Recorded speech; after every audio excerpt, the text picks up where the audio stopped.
et l'apparition de nouveaux foyers à côté de nos frontières. Et vous vous posez la question, quel est l'objectif, quel est le but de cette pression? Juste pour s'entraîner? Non, bien sûr, parce que l'objectif, c'est de rendre la Russie plus vulnérable, de la transformer en outil pour acquérir ses propres ambitions et missions géopolitiques. En fait, c'est une règle universelle. Ils essaient de transformer tout le monde en outils pour que ces outils soient utilisés à ses propres objectifs. Et tous ceux qui ne veulent pas subir, il y a des sanctions qui sont imposées contre eux. Il y a des limitations économiques qui sont imposées contre eux, des coups d'État qui sont en étape de préparation et même organisés partout où c'est possible. Au final, s'ils n'arrivent à rien faire, détruire carrément, faire disparaître de la carte politique. Mais ils n'ont pas réussi, ils ne vont jamais réussir à l'envers de la Russie et mettre en place ce type de scénario. Qu'est-ce que j'aimerais rajouter? La Russie ne fait pas un défi par rapport aux élites de l'Occident, c'est juste essayer de protéger son choix historique. En plus, nous ne voulons pas du tout de devenir un hégémone, parce que la Russie propose de changer une polarité par la multipolarité, de la polarité. Parce que sans parler de la domination entre l'Occident et l'Orient, le Nord et le Sud, parce que ça va finir par l'impasse. J'aimerais citer M. Danielewski. Le progrès, c'est de pas de progresser dans un seul sens que certains opposants que nous essayent d'imposer. Dans ce cas-là, le progrès s'arrêterait bientôt, d'après Danielewski.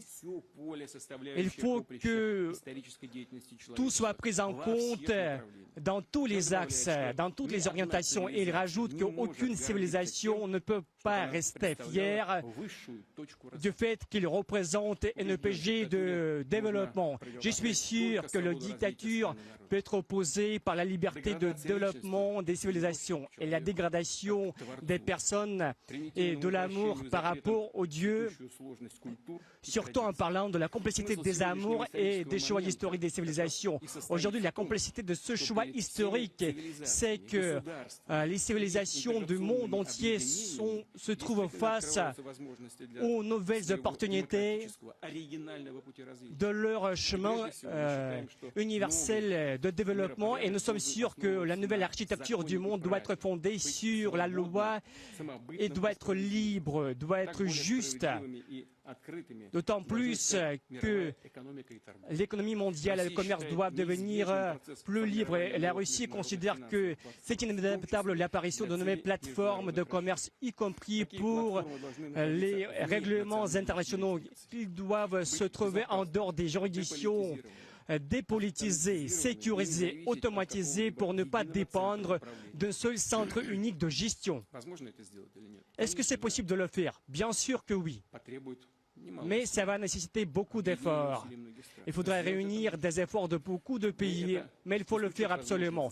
Ça va exclure les possibilités d'abus dans le domaine de l'infrastructure économique globale, surtout pour qu'on puisse s'en servir d'une façon sérieuse sans passer par le dollar ou d'autres devises de réserve soi-disant. En plus, quand les États-Unis utilisent le dollar comme une arme, on discrédité la notion de l'Institut des réserves internationales parce qu'ils ont fait réduire leur importance et progressivement et finalement, ils ont volé nos réserves en ces devises parce que finalement, le règlement en devise nationale va progresser. Ça va dépendre du niveau de prospérité des centres d'émission de ces devises, mais ce mécanisme va se renforcer et bien sûr, ces règlements progressivement vont déméner parce que c'est la logique de la politique du monde multipolaire, économique et financier. D'autant plus, de nouveaux centres de développement mondial ont des acquis scientifiques dans les domaines tout à fait différents et sur plusieurs axes. Ils peuvent rivaliser avec des transnationales occidentales. Nous sommes sûrs que nous avons l'intérêt pragmatique d'échanger sur le plan d'infrastructures et technologies parce que chacun va gagner et ça va servir aux intérêts de la majorité et pas de certaines transnationales.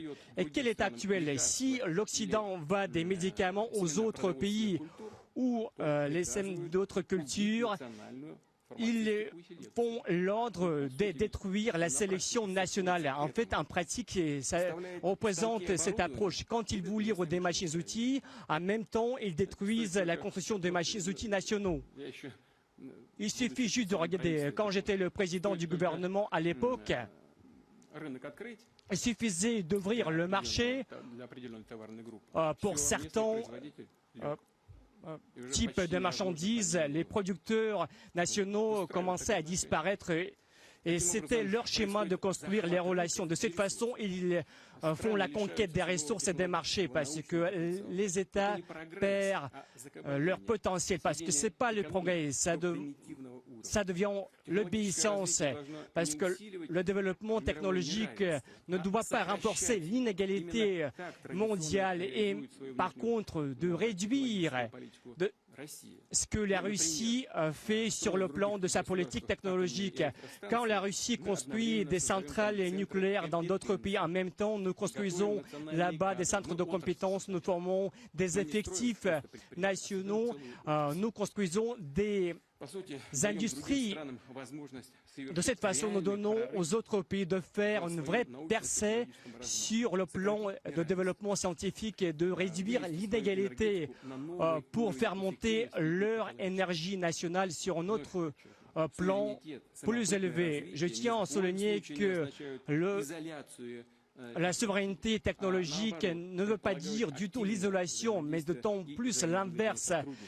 Ça sous-entend la coopération sur le respect des principes d'équité. Parce que quand on parle de la mondialisation, quand il s'agit d'un modèle occidental imposé à tout le monde, l'intégration, c'est l'inverse, c'est de faire manifester les potentiels de chacune des civilisations. Parce que si la mondialisation, c'est la dictature, parce que l'intégration, en fait, représente la recherche mutuelle des stratégies qui servent les intérêts de tout le monde. Et sur ce plan, la Russie pense qu'il faut lancer le plus vite, le plus ensemble des espaces qui desservent les voisins où les bases de ressources, d'infrastructures se complètent.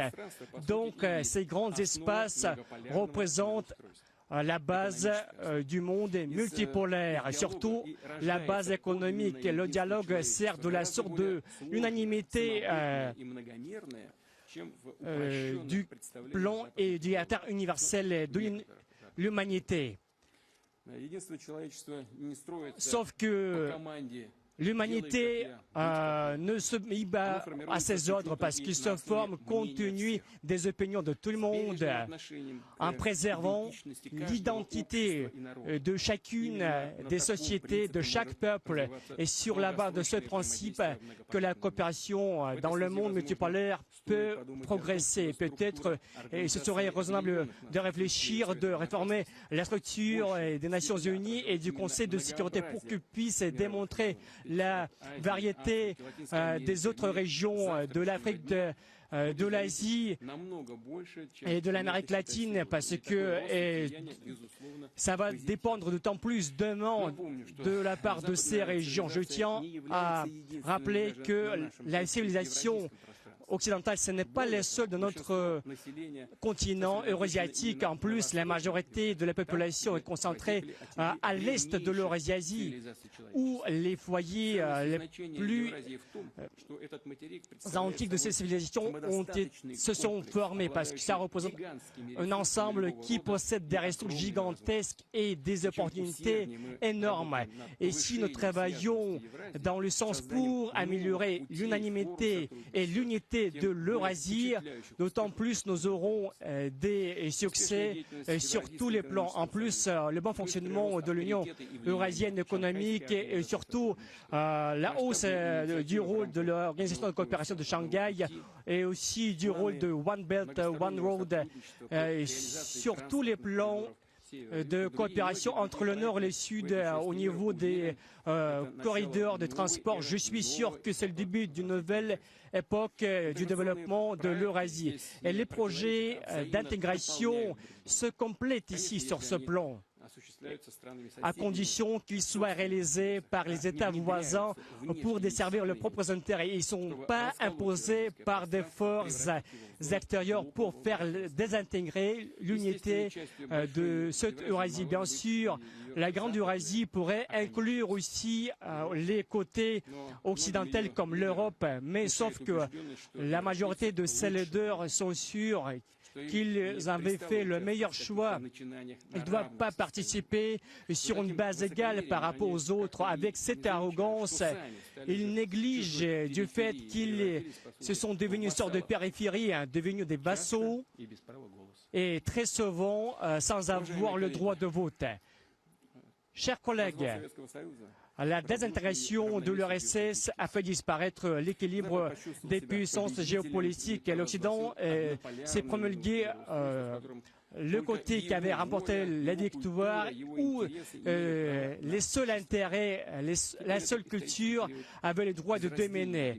Et aujourd'hui, cette époque historique de domination occidentale s'achève et reste par le passé ce monde unipolaire. Nous nous trouvons sur le carrefour et bien sûr, la décennie qui est impossible à prévenir, et nous sommes sûrs que l'Occident n'est pas capable de gérer d'une façon unipolaire, de gérer toute l'unanimité, où en plus la majorité des peuples ne veulent pas s'obéir à cette approche. Et c'est la contradiction la plus importante de cette nouvelle époque. En plus, ça représente une sorte de révolution où les hauts ne sont plus capables et les couches plus basses ne veulent plus rester dans ce sens. Et ça peut représenter la source de grands conflits qui peut menacer l'unanimité et l'humanité aussi, qui représente la menace pour l'Occident.